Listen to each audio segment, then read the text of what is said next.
Hello, good morning. कैसे हैं आप? मुस्कुराइए, मुस्कुराने से ज़िंदगी आसान हो जाती है।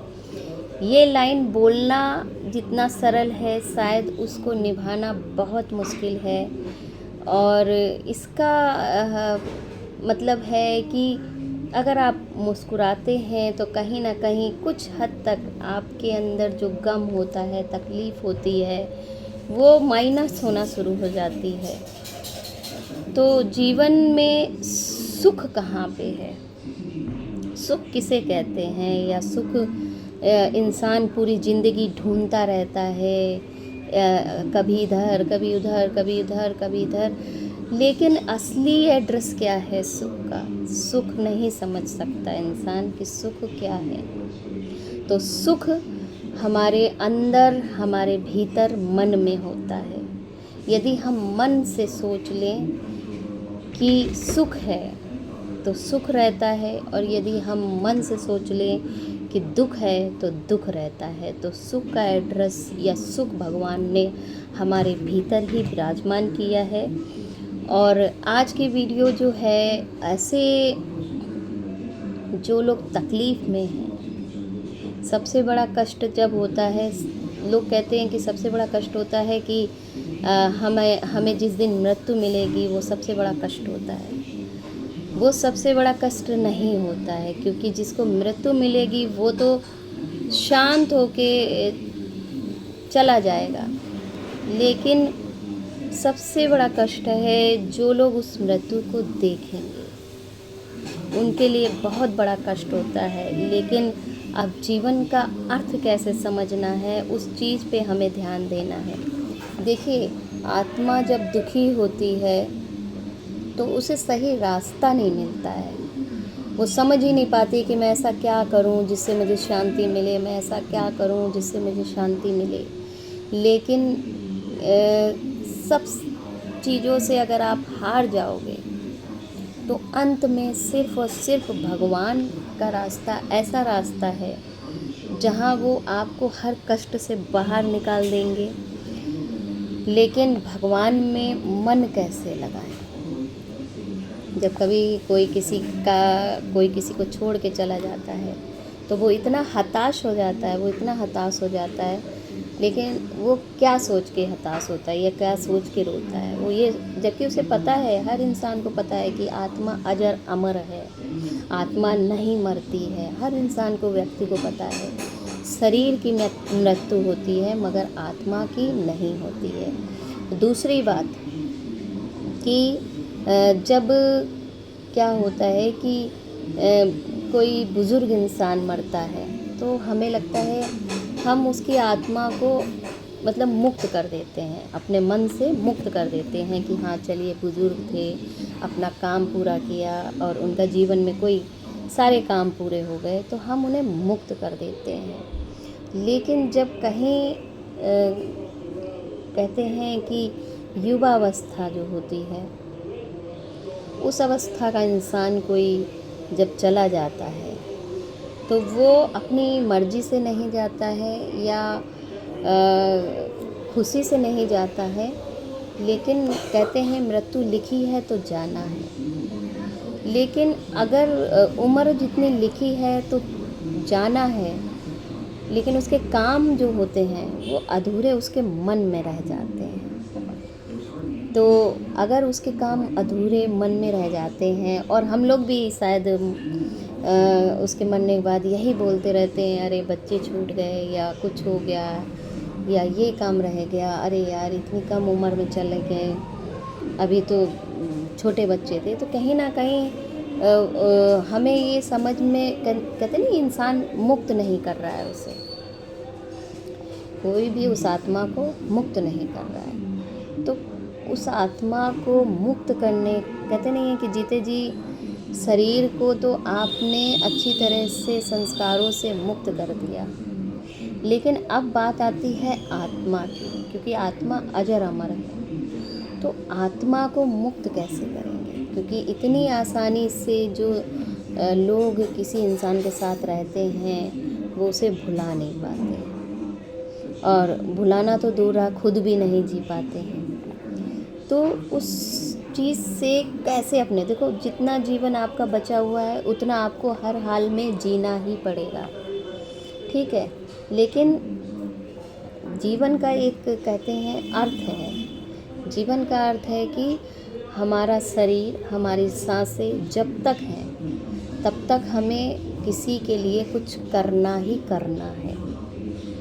वैसे तो लोग सिर्फ कहते हैं कि इंसान की बहुत बहुत ही ज़्यादा तेजस्वी लोग होते हैं जो शायद बहुत बड़े बड़े काम करते हैं या कई लोगों की सेवा करते हैं, कई जिम्मेदारियां समाज की भी उठाते हैं, लेकिन हर इंसान उतनी जिम्मेदारी नहीं उठा पाता है। शायद बस अपने परिवार में ही सिमट के रह जाता है कि छोटी छोटी जिम्मेदारियां हैं वो पूरी करे। लेकिन अगर कहते हैं आत्मा की मुक्ति तभी होगी जब आप उसके अधूरे काम को पूरा करेंगे।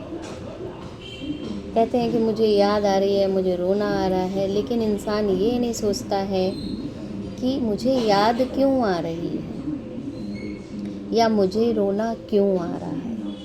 आखिर क्या कहना चाहती है उसकी आत्मा मुझसे, क्या करवाना चाहती है। तो अगर आप बिल्कुल भगवान से मन जोड़ेंगे, भगवान को साक्षी मान के भगवान की सेवा में लगेंगे, अपने काम में लगेंगे, तो आपको इन प्रश्नों का उत्तर मिलना शुरू हो जाता है कि क्यों दुख हो रहा है उस आत्मा के जाने का, ये क्यों नहीं मन सुखी हो रहा है कि उस आत्मा के लिए हम क्या कर सकते हैं। यानी यहीं पे आके आपको अपने दिमाग को, अपने मन को चेंज करना है। आप उस चीज़ के लिए रो रहे हैं जो चीज़ वापस ही नहीं आनी है, उसके शरीर के लिए रो रहे हैं, लेकिन आप उसकी आत्मा के लिए कुछ नहीं करना चाहते। आप शांत होके अगर कहते हैं नहीं प्रेम है, तो आप उस चीज़ से निकल नहीं पाएंगे, चाहे जीते जी हो चाहे मरने के बाद हो, आप उस प्रेम से निकल ही नहीं सकते। और ख़ासकर जब दोनों आत्माओं को एक दूसरे से प्रेम हो तो कतई ही नहीं निकल सकते हैं। लेकिन आत्मा को संतुष्टि और शांति और मुक्ति तब मिलती है जब आप उसके अधूरे काम करते हैं। अधूरे काम जब पूरे करते हैं तो वो आत्मा कहीं ना कहीं अपने आप मुक्त हो जाती है, और जब तक वो मुक्त नहीं होगी तब तक आपके मन को कष्ट ही रहेगा।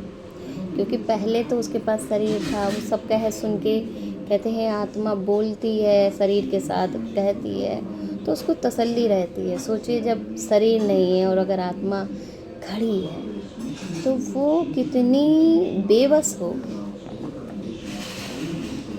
और अगर आप भगवान में ध्यान लगाते हैं तो भगवान उस चीज़ को समझाते हैं आपको कि वो क्या कह रही, क्योंकि वो भगवान के जरिए ही आप तक अपना मैसेज पहुंचाएगी। आप क्या करना है, आप क्या करना है, आप क्या करना है। तो कहते हैं कि अगर आपके परिवार का कोई सदस्य अगर आपको छोड़ के जाता है, यदि वो वृद्ध अवस्था में गया है तो हम सब मिलके उसको भूल जाते हैं, मुक्त कर देते हैं। लेकिन अगर वो युवा अवस्था में गया है तो वो मुक्त, ना तो आप उसको मुक्त कर पाते हैं ना वो खुद मुक्त हो पाता है।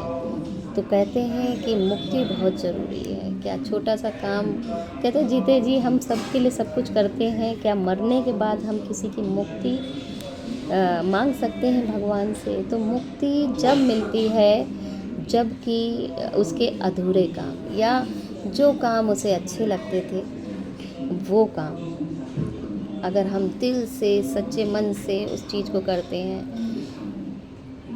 भगवान का स्वरूप आप देखते हैं, भगवान शरीर रूप में आए थे धरती पे, ठीक है, लेकिन कहते हैं अच्छी आत्माएं भगवान बन जाती हैं। तो भगवान का जब शरीर तो नश्वर है, शरीर जब चला गया, मुक्त हो गया, तो कहते हैं कि हम उन्हें फिर भी याद करते हैं, फिर भी अच्छे रूप में अच्छी शक्तियों के साथ उन्हें अपने साथ रखते हैं। लेकिन जैसे ही हम ये बात इंसान के लिए बोलते हैं तो हमारे मन में भय आता है, अरे नहीं आत्मा को नहीं याद करेंगे, आत्मा भूत हो जाती है। ऐसा नहीं होता है। देखिए आत्मा परमात्मा का ही एक स्वरूप है, जिस तरह से हम परमात्मा को अपने साथ रखते हैं, उस तरह से सारी जो शक्ति होती है आत्माओं की, हम उनको अपने साथ जब तक रख सकते हैं जब तक उनके काम नहीं पूरे हो रहे हैं। आप उनके काम पूरे कर दीजिए, वो अपने परमात्मा में समा जाएगी। कहते ज्योत ज्योति है जो आत्मा की, वो तब तक संसार में फंसी रहती है जब तक कि उसके अधूरे काम नहीं होते हैं। जैसे ही उसके अधूरे काम पूरे होते हैं वो परमात्मा में समा जाती है और वही उसकी मुक्ति होती है। लेकिन अगर प्रेम है, प्रेम किसे कहते हैं? प्रेम, अगर आपको प्रेम है तो प्रेम का मतलब होता है कि किसी के लिए कुछ करना। और अगर हमें प्रेम होता है तो हम क्या सोचते हैं कि उसकी पसंद का कुछ करना, जो चीज़ें उसे पसंद थी, जो उसको कहते हैं पूरा करना चाहती थी, उस काम को पूरा करना, तो उसे तो प्रेम कहते हैं। लेकिन कहते हैं कि जो चीज़ें, जो काम, उन चीज़ों से दूर भागना, उसे प्रेम नहीं कहते। अपने आप को ख़त्म करना, अपने आप को कष्ट पहुंचाना, उसे प्रेम नहीं कहते हैं। क्योंकि आत्मा जो होती है वो बहुत पावरफुल होती है। और कहते हैं अच्छे इंसान की आत्मा तो और भी ज़्यादा पावरफुल होती है। तो वो भगवान से जिद करके खड़ी रहती है कि पहले मैं ये काम पूरे करा लूँ फिर आती। लेकिन हम उनको रोते हैं, तकलीफ़ देते हैं अपने आप को, तो उनको और कष्ट होता है। जीवन देखिए, आज हमारे सामने किसी का गया है, कल हमारा किसी और के सामने जीवन चला जाएगा।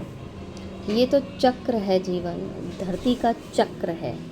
तो इस चक्र को तो कोई ना ख़त्म कर पाया है ना ख़त्म कर पाएगा। हम जिसके लिए रो रहे हैं, हमारे लिए भी कोई पीठ पीछे रोएगा। हमें भी उसी चक्र के साथ चलना पड़ेगा। लेकिन हमें करना क्या है? हमें जो करना है, हमें उस चीज़ पे अपनी आत्मा, दिमाग, दिल लगाना चाहिए कि आखिर वो अगर आप अपनी आत्मा को शांत करेंगे, मैंने कहा ना कि हमें अंतरात्मा की जो बात होती है वो तब सुनाई पड़ती है जब हम भगवान से जुड़ते हैं और जब हम बाहरी जो कहते हैं ना कष्ट से दूर हटते हैं। क्योंकि जब तक आप बाहर के कष्ट में लगे रहोगे कि नहीं मुझे दुख हो रहा है, नहीं ये नहीं है, वो नहीं है, तब तक आप अपनी अंतरात्मा की आवाज़ सुन ही नहीं सकते हैं। और जब आप शांत होते हो तो आपको अंतरात्मा की आवाज़ साफ साफ सुनाई देगी और समझ में आएगा कि अब आपको जीवन में क्या करना है। आखिर वो आत्मा मुझसे क्या करवाना चाहती है, क्या काम अधूरे रह गए हैं जिनको पूरा करना है। बस यही हमारे जीवन का कहते हैं कि यही एक कहते सवाल और जवाब जब हम कंप्लीट कर देते हैं तो हमारा दिमाग सही रास्ते पे चलने लगता है। आत्मा को कहते नहीं रास्ता मिल जाता है और दिल को तसल्ली हो जाती है। भीतर की काया को जब तक आप नहीं समझेंगे, बाहर की माया आपको ऐसे ही परेशान करती रहेगी। चीज़ों से, जिम्मेदारी से दूर भागने से कष्ट नहीं कम होता है, बल्कि उन जिम्मेदारी को अच्छे से निभाने से आपके मन का कष्ट कम होता है। तो इसलिए जीवन में कहते हैं कि नहीं समझा सकते हैं, लेकिन फिर भी आगे बढ़ना चाहिए किसी को समझाने के लिए। क्योंकि हम ये तो नहीं कह सकते हैं कि याद करके रोते रहिए, ऐसा नहीं बोल सकते हैं किसी से। हमेशा किसी से यही बोला जाता है कि आगे की ज़िंदगी समझिए, क्योंकि जो गया वो कभी जीवन में नहीं लौट के आ पाएगा। लेकिन वो जो करना चाहता था जीवन में, जो कुछ उसके काम अधूरे रह गए, आप उनको पूरा कर सकते हैं और उन्हीं में उस आत्मा को सुकून और शांति मिलेगी। तो हमेशा पहले सबसे अपने मन को थोड़ी देर, मैं जानती हूँ कि जब इंसान के ऊपर कोई कष्ट पड़ता है, दुख पड़ता है या किसी इंसान से वो बिछड़ जाता है तो उस मन को शांत करना बहुत मुश्किल होता है। लेकिन 2-2 सेकंड, 2-2 मिनट अगर हम कोशिश करते हैं भगवान से मन को जोड़ने की, तो धीरे धीरे धीरे धीरे धीरे धीरे हम भगवान से जुड़ते चले जाते हैं। उसके बाद हमें भगवान ये रास्ता बताते हैं कि अब आपको क्या करना है। और जब भगवान बताते हैं कि अब आपको क्या करना है, तो समझ लीजिए कि आपकी आत्मा को सुख मिलना, दिमाग को शांति मिलना और दिल को तसल्ली मिलना शुरू हो जाएगा। तो जो भी है, जैसा भी है, जीवन काटना ही पड़ता है, इसलिए जीवन को समझने की ज़रूरत है। और इसी के साथ मैं वीडियो समाप्त करती हूँ। नेक्स्ट वीडियो में हम फिर मिलेंगे, तब तक के लिए राधे राधे।